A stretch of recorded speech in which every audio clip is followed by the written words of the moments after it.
Hello and welcome. It's 10 a.m. on Wednesday, the 31st of December. You're tuned in to our mid-morning newscast here on ARIRANG TV. Thank you for joining us on this wintry day here in Seoul. I'm Mark Broome. Let's take a look at what's making the headlines on the final day of 2014. Authorities confirm that 3 bodies and debris from the missing AirAsia plane have been found at the crash site in the Java Sea. The search resumed at first light today. A US-based cybersecurity firm says at least one former Sony employee could have helped hackers launch the attack on the studio, casting serious doubt on whether North Korea was really responsible. Plus, the former vice president of Korean Air, who caused quite the stir over the so-called nut rage incident, has been arrested for violating Korea's aviation safety laws. Our top story this morning, rescuers have discovered debris and 3 bodies from the missing AirAsia flight in the Java Sea near Borneo. The search has resumed on this Wednesday, but there's now scant hope of finding any survivors among the 162 people who were on the plane when it disappeared on Sunday. Our Kim Min-ji reports. The international hunt for AirAsia Flight 8501 resumed on Wednesday with aircraft and ships scouring the sea for more wreckage or bodies.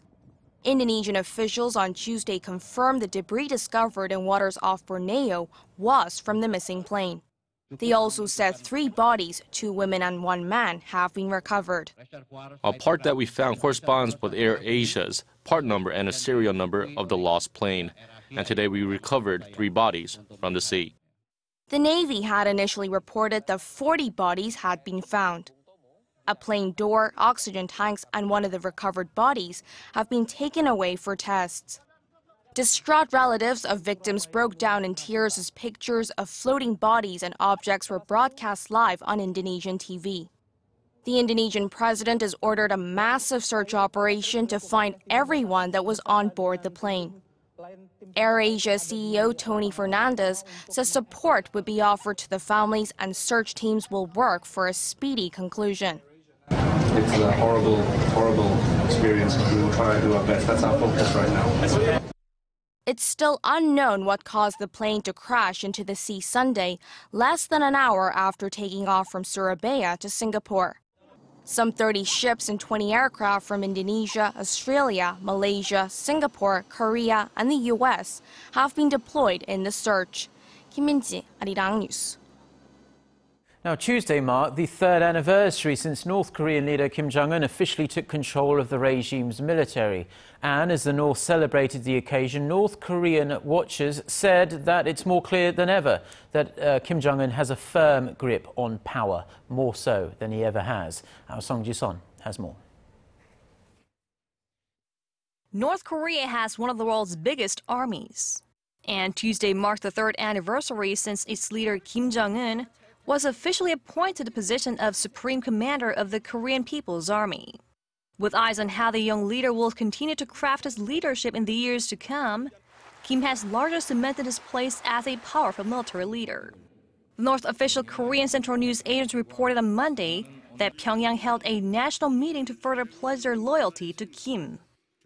At the meeting, Army General Ri Yong-gil praised Kim as a, quote, brilliant commander who is training the army to be politically, ideologically, and morally strong. Earlier this year, Kim reshuffled the cabinet, promoting 4-star General Hyun Young-chul as the Minister of the Korean People's Army in an attempt to strengthen his grip on the military. Meanwhile, the KCNA reported on Tuesday that the North Korean leader observed female soldiers' military drills along with his sister, Kim Yo-jong. This is the first time that his sister had joined Kim publicly to oversee military exercises. Analysts say that this might signal that she's rising in the ranks in support of her brother's reign. Song Ji-son, ARIRANG News. Now, following South Korea's proposal earlier this week for talks with North Korea, some experts say the potential meeting, which could come next month, could serve as a turning point for improved inter-Korean ties. Others believe the offer is nothing new, though, and nothing much will come of it. Our Hwang Sang-hee spoke to an expert to find out where he stands on this issue. Will South Korea's surprise proposal for talks give fresh momentum to inter-Korean ties? Professor David Kang at the University of Southern California sees it as a routine exchange of dialogue offers. My sense is that both South and North Korea are looking for ways that they can improve ties without having to give up too much. And that's the problem, is that both sides are willing to make proposals. But I don't actually see a whole lot of new ideas on the table at this point. He says as much as the two Koreas may want better ties, neither is willing to risk too much. That's why Pyongyang could consider Seoul's idea of more cultural exchanges in time for next year, which marks the 70th year the peninsula has been divided. I think there's a lot more possibility for joint cultural events, the Asian Games, a soccer match, events like that. Those are relatively apolitical, and they're relatively easy to do, and they don't involve major policy changes. Professor Kang sees South Korean Unification Minister Ryu Gil-jae's offer as a carefully calculated move ahead of Kim Jong-un's New Year's Day speech, in which he is expected to express his willingness to improve inter-Korean ties. I think the Minister Yu, has been searching for a way that he could try and actually move policy on North Korea forward. So I think that in this way, this is not too ambitious, but I think it's a very careful attempt by Minister Yu. And to that extent, I guess that North Korea would take it seriously. As I said before, I'm not sure that they will actually accept it. Nonetheless, the expert does not expect Pyongyang to enter a cycle of provocation anytime soon, saying there's nothing particular on the horizon that will bother the regime that much. Hwang Sang-hee, ARIRANG News.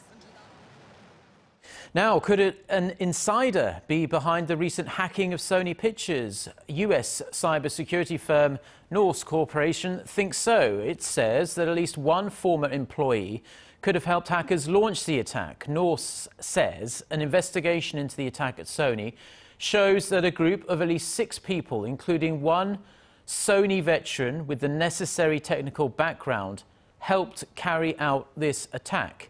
The findings cast serious doubt over North Korea's alleged involvement in this cyber attack. The FBI pointed the finger at Pyongyang for the breach, while the US government vowed to take a proportional response against North Korea. A representative from North, however, did note that there is the slight possibility that the FBI could have evidence the North was responsible, but has, for some reason, chosen not to share it with the public. The former vice president of Korean Air has been arrested for violating Korea's aviation safety laws and impeding crew in their duties during what has since been dubbed the nut rage incident. Jo Hyun-ah did not respond to reporters' questions while on her way to a detention facility late Tuesday, only saying she was sorry. On December 5th, the 40-year-old heiress to the nation's flagship carrier ordered the Seoul-bound plane she was on to turn back to the runway in New York after nuts were not served according to first-class protocol. Prosecutors haven't pressed criminal charges against Jo yet, but Korean law allows the authorities to arrest a suspect if the court is worried the person could flee or destroy evidence. A separate arrest warrant for a current Korean Air executive was also granted. The executive, with the family name Yeo, is suspected of pressuring Korean Air employees to conceal the incident.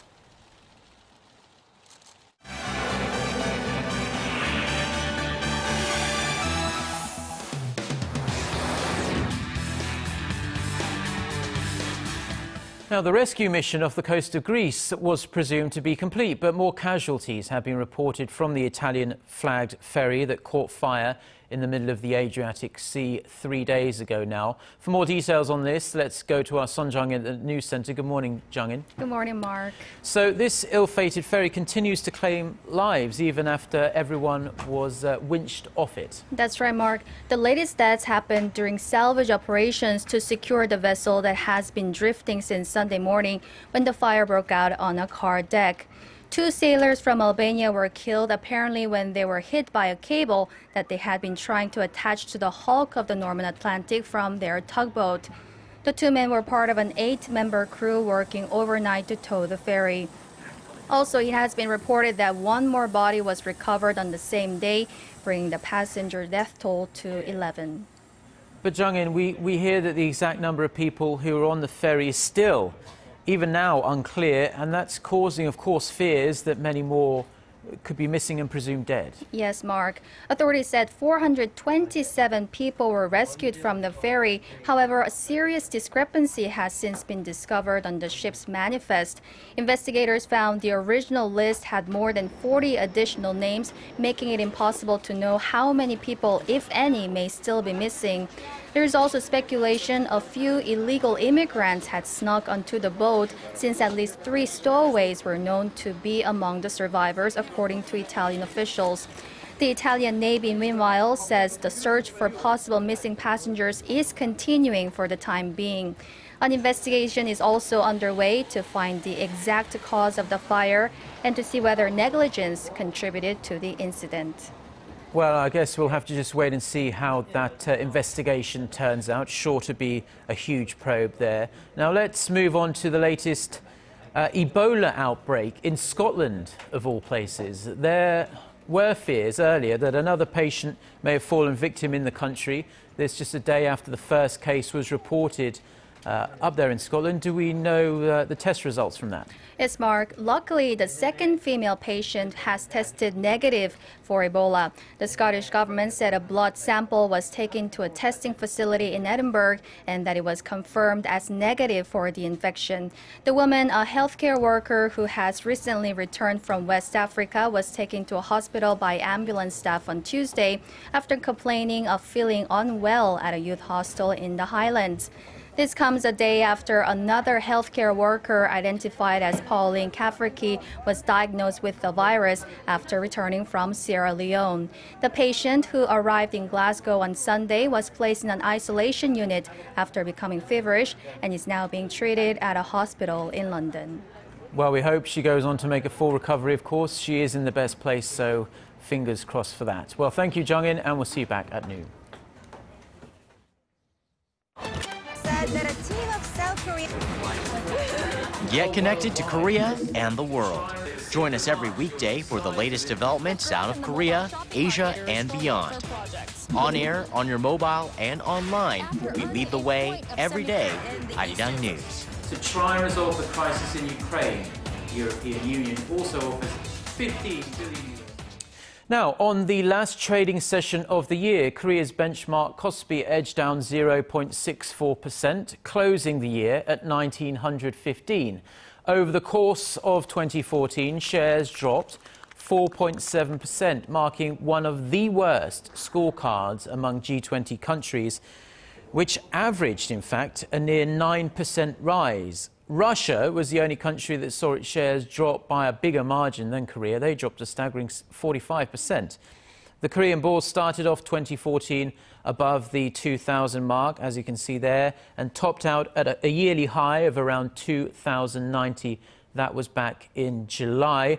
In recent weeks, however, things have fallen off due to falling oil prices, the weak Japanese yen, and disappointing performances from Samsung and Hyundai, all dragging the KOSPI down.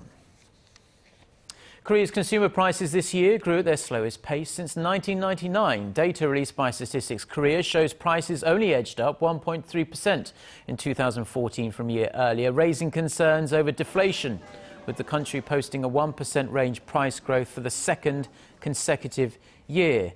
Now, this growth figure is way below the Bank of Korea's target range of 2.5% to 3.5%, set to stabilise prices. As for December alone, consumer prices edged up by a mere 0.8% from a year earlier. That marks the slowest growth in 14 months. Analysts attribute the slow growth to falling global oil prices and say downward pressure will continue for the time being as crude prices continue to plunge. Now, the world's most valuable technology startup now resides in China. Xiaomi, the Chinese smartphone maker, has raised a whopping $1.1 billion from investors, and that puts its total valuation now at a staggering $45 billion. Our Lee Ji-yoon tells us more. Chinese smartphone maker Xiaomi is on a roll. It has even edged out the taxi booking app Uber for the honor of being the world's most valuable startup. The company announced that it has raised over $1 billion in its latest round of fundraising, pushing Xiaomi's value to $45 billion. Founded just 4 years ago, the company's remarkable tale of growth has grabbed many by surprise. Earlier this year, it was named the world's third largest smartphone maker by shipment volume, overtaking both Samsung and Apple in China. China has over 500 million smartphone users in the country. So what led to the success? The company provides high-quality phones at cheaper prices by conducting sales through the internet and luring in young consumers with clever marketing strategies. With its skyrocketing growth, it's now eyeing the global market. This year, Xiaomi entered India, Malaysia, Singapore, Mexico, and Brazil. However, critics have accused Xiaomi of copying Apple in its smartphone designs and marketing campaigns for new products. In fact, the Swedish telecom giant Ericsson sued Xiaomi this month for allegedly infringing on its patents. Other challenges abound for the fast-growing startup, with one of them being the rise of rival companies in China that are trying to undercut Xiaomi by using similar tactics. Lee Ji-eun, ARIRANG News.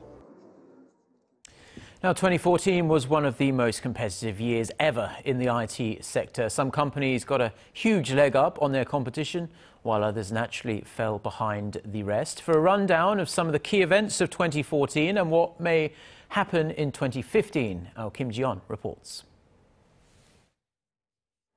2015 is forecast to be a golden year for mobile messengers as they expand into other sectors such as finance. Korea's top mobile messenger and web portal, Kakao, introduced the bank wallet Kakao in 2014, allowing its 37 million users to transfer up to nearly $100 a day to other Kakao users.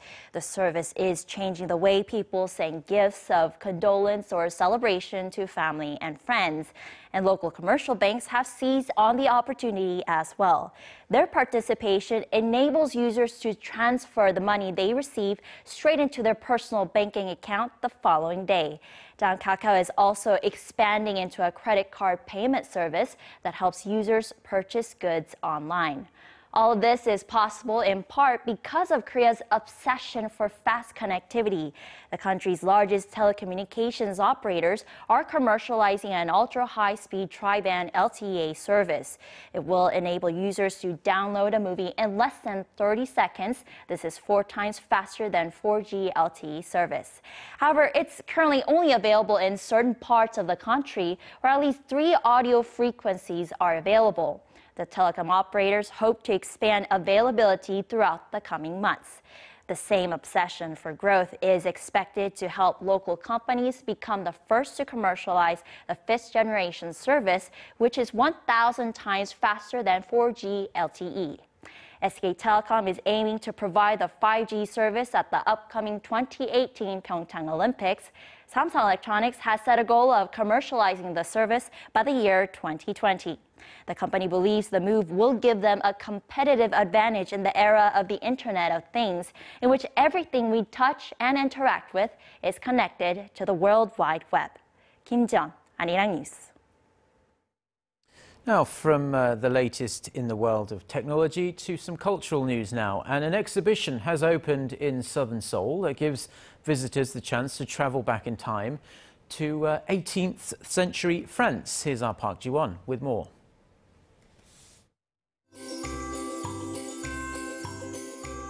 Want to time travel to 18th century Paris? Since that's not a realistic option, this exhibition is the next best thing. It's like a personal invitation sent by an aristocrat of the time to visit their beautiful residence.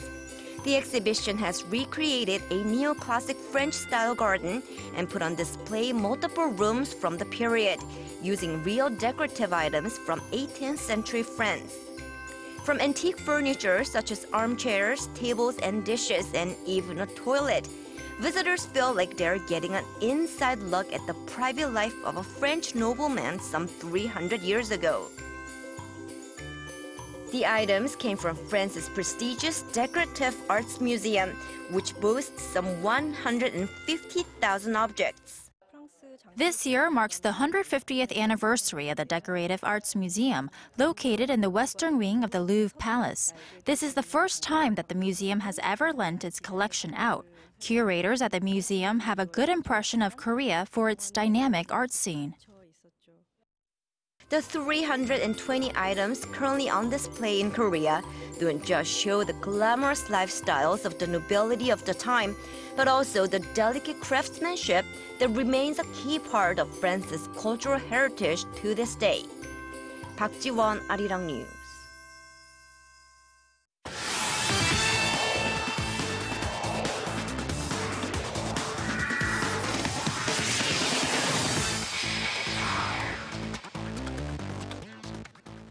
And a good Wednesday morning to you all. Now, with the end of 2014 right around the corner, today we'll take a look at the top 5 sports stories of the year. Starting off with number 5, which will go to rhythmic gymnast Son Yeon-jae and her incredible season.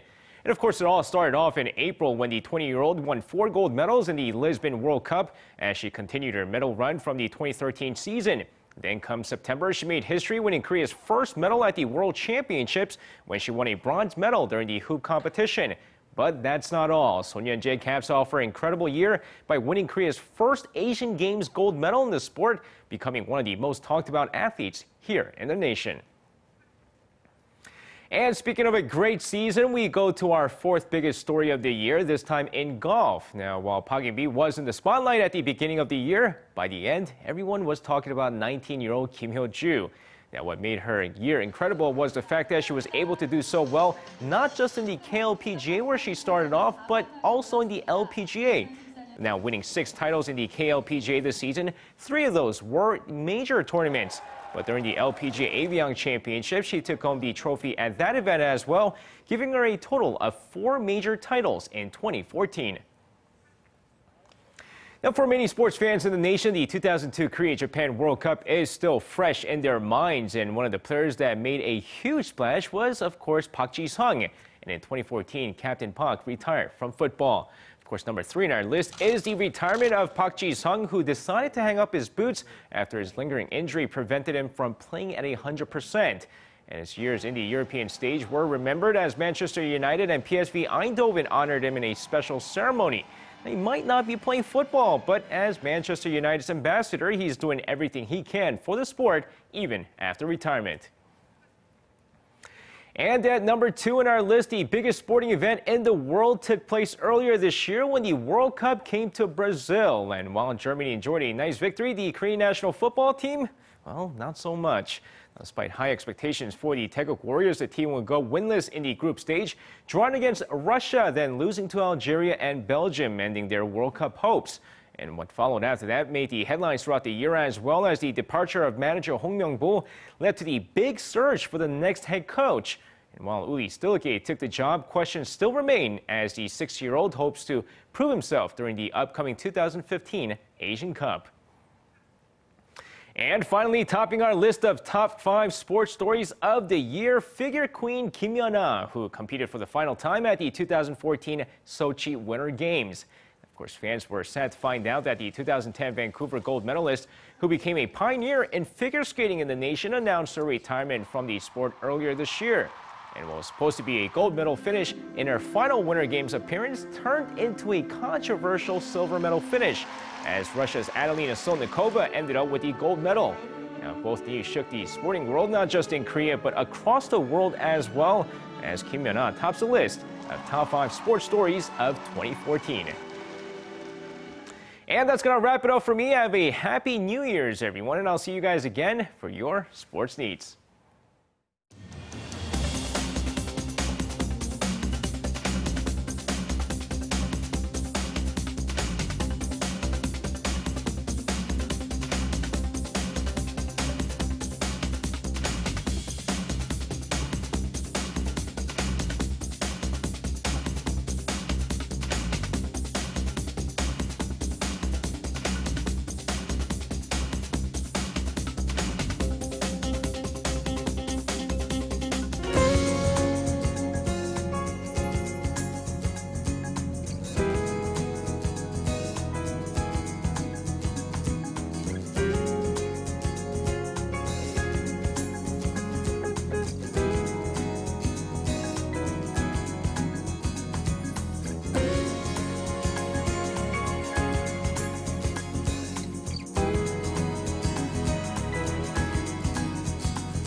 Well, that's all we have for now. On behalf of everyone on the ARIRANG News team, we want to wish you a very happy and healthy 2015, and we'll be back at noon Korea time with our next newscast. Until then, goodbye.